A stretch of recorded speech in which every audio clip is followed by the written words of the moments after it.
गुरुग्राम में पीएम आवास योजना के तहत प्रोजेक्ट में धोखाधड़ी का मामला सामने आया, जहां मायरा बिल्डर का लाइसेंस रद्द होने के बाद खरीदार डीटीपी दफ्तर पहुंचे और डीटीपी और एटीपी के ट्रांसफर के बाद खरीदारों ने रोष व्यक्त किया है।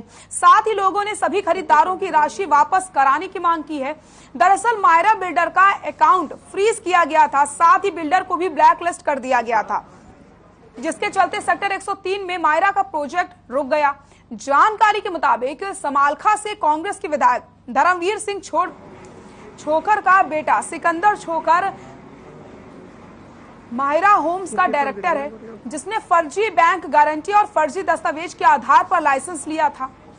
यही वजह है कि राजनीति में दबदबा होने की वजह से सरकार अब तक कोई सख्त कार्रवाई बिल्डर के खिलाफ नहीं कर सकी है, लेकिन लोग जरूर दर दर की ठोकरें खाने को मजबूर हो गए। अब देखने वाली बात यही होगी कि आखिरकार खरीदारों को न्याय कैसे मिलेगा। तो गुरुग्राम से एक खबर आपको हम बता रहे हैं, जहां पर योजना के नाम पर धोखाधड़ी की गई है और अभी तक बिल्डर के खिलाफ कोई कार्रवाई नहीं करना इस बात की संकेत देता है कि यहां पर किस तरीके से बिल्डर्स का दबदबा बना हुआ है। लोग दर दर की ठोकरें खाने को मजबूर हैं, लेकिन सुनने वाला कोई नहीं है। योजना के नाम पर लोगों के साथ धोखाधड़ी का मामला सामने आया है।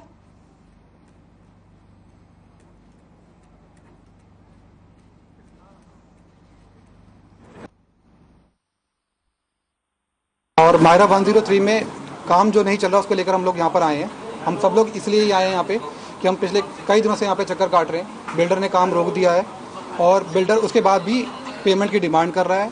गवर्नमेंट ने कई जगह ये किया है कि हमने बिल्डर के अगेंस्ट लाइसेंस कैंसिल कर रहे हैं, बिल्डर काम नहीं कर रहा, हम एक्शन ले रहे हैं, जो कि एक ज़्यादा रीज़न है हमारा पेमेंट ना करने का।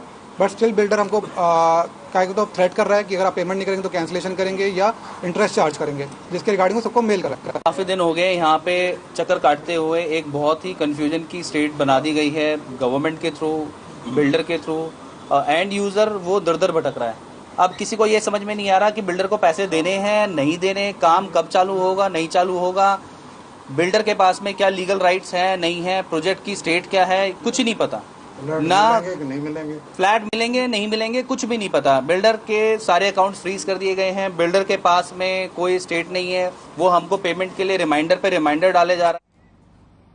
और इसी खबर पर हमारे ब्यूरो चीफ प्रवीण शर्मा हमारे साथ जुड़ गए हैं। प्रवीण, मैं आपका रुख करूंगी। बिल्डर्स के खिलाफ अभी तक कोई कार्रवाई नहीं हुई है, लोग दर दर की ठोकरें खाने को मजबूर हो चुके हैं और साफ तौर पर उनका यही कहना है या तो उन्हें पैसे वापस किए जाएं या फिर उन्हें फ्लैट दिलाया जाए। तो सबसे पहले तो मैं आपसे ये जानना चाहती हूँ कि आखिरकार ये पूरा मामला क्या है।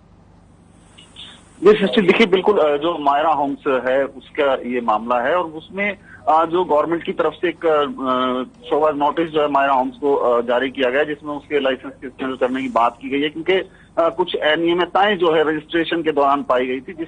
जी बिल्कुल, देखिए सृष्टि, यहाँ पर गुरुग्राम की अगर हम बात करें तो जो हरेरा का गठन हुआ है उसके बाद से इन केसों में कमी आई है और लोग हरेरा में जाकर अपनी कंप्लेंट कर सकते हैं। बायर्स को वहां पर सुना जाता है और बाकायदा कुछ केसों में हरेरा ने जो है बिल्डर्स पर पेनल्टी भी चार्ज की है और उनको उनके प्रोजेक्ट भी टेक ओवर किए हैं कुछ जो बिल्डर डिफॉल्ट हुए हैं। तो कहीं ना कहीं अब बायर्स को भरोसा सिर्फ हरेरा पे है और उनको हरेरा में ही जाना चाहिए ताकि उनकी समस्या का समाधान हो सके।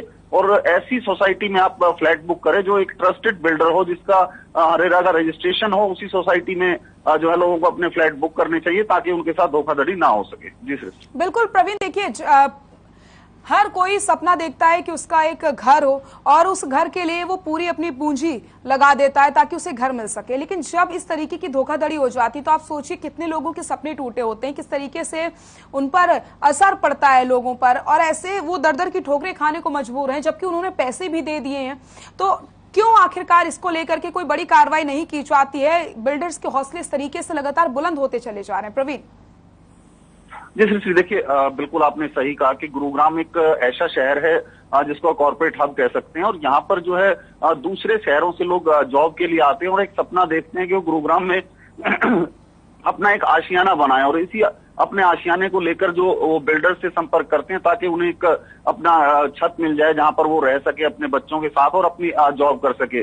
लेकिन बड़ी विडंबना की बात है कि सरकारी एजेंसियां जो है कहीं ना कहीं ढील बरतती हैं, जैसा कि अभी इस प्रोजेक्ट में भी हुआ कि जब लाइसेंस दिया गया उस दौरान सारे जो पेपर्स हैं उनकी जांच की जाती है, उसके बाद ही लाइसेंस दिया जाता है। लेकिन यहाँ पर लाइसेंस देने के 5 साल बाद जो है जो लाइसेंस रद्द करने के लिए नोटिस दे दिया जाता है। तो इस तरह से कहीं ना कहीं जो गवर्नमेंट मशीनरी है ये बिल्डर्स पर अंकुश नहीं लगा पा रही है और बिल्डर्स इन पर हावी होते नजर आ रहे हैं। अगर यही हाल रहा तो जैसा मैंने पहले ही बताया था कि जो गुरुग्राम की रियल एस्टेट एजेंसी है उस पर कहीं ना कहीं असर पड़ सकता है, जिस तरह से कुछ बिल्डर इस तरह से लोगों से धोखाधड़ी कर रहे हैं। जी बिल्कुल प्रवीण, मैं आपसे जानना चाहती हूँ जिस तरीके से योजना के नाम पर ये धोखाधड़ी हुई है तो कितने की यहाँ पर धोखाधड़ी की गई है?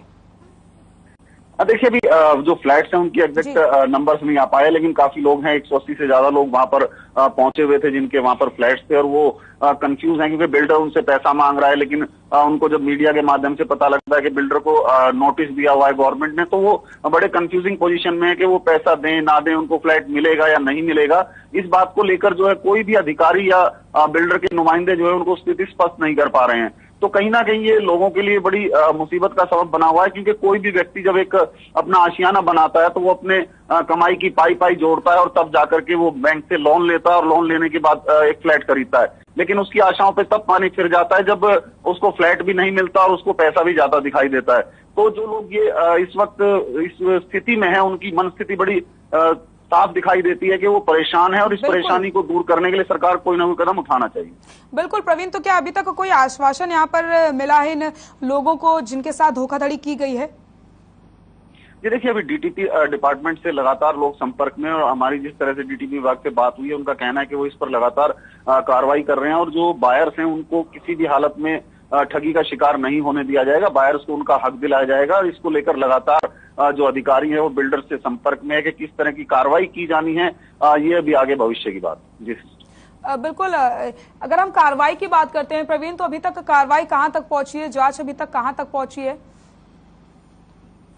जी देखिए अभी फिलहाल अधिकारी जांच कर रहे हैं कि क्या खामियां पाई गई थी पेपर्स में और उनको किस तरह से दूर किया जा सकता है ताकि प्रोजेक्ट का काम भी पूरा हो जाए और जो लोग हैं उनके साथ भी धोखा ना हो, उनकी जो मेहनत की कमाई है वो भी बची रहे। तो इस तरफ जो लगातार अधिकारी कार्य कर रहे हैं और उम्मीद यही की जा रही है कि आने वाले कुछ दिनों में जो बायर्स हैं उनको राहत मिल सकती है। बिल्कुल प्रवीण, बहुत बहुत शुक्रिया आपका तमाम जानकारी के लिए और हम लगातार आपसे अपडेट लेते रहेंगे। तो माहिरा बिल्डर्स पर कई आरोप लगे हैं और ये तस्वीरें भी आप देख सकते हैं। ये लोग इंसाफ लेने के लिए दर दर की ठोकरें खाने को मजबूर हो गए और साफ तौर पर इनका यही कहना है कि या तो इन्हें फ्लैट दिया जाए या फिर इनके पैसे उन्हें वापस कर दिए जाएं, क्योंकि लोग पूरी जिंदगी का ये सपना देखते हैं कि उन्हें एक घर मिल सके और उस घर को वो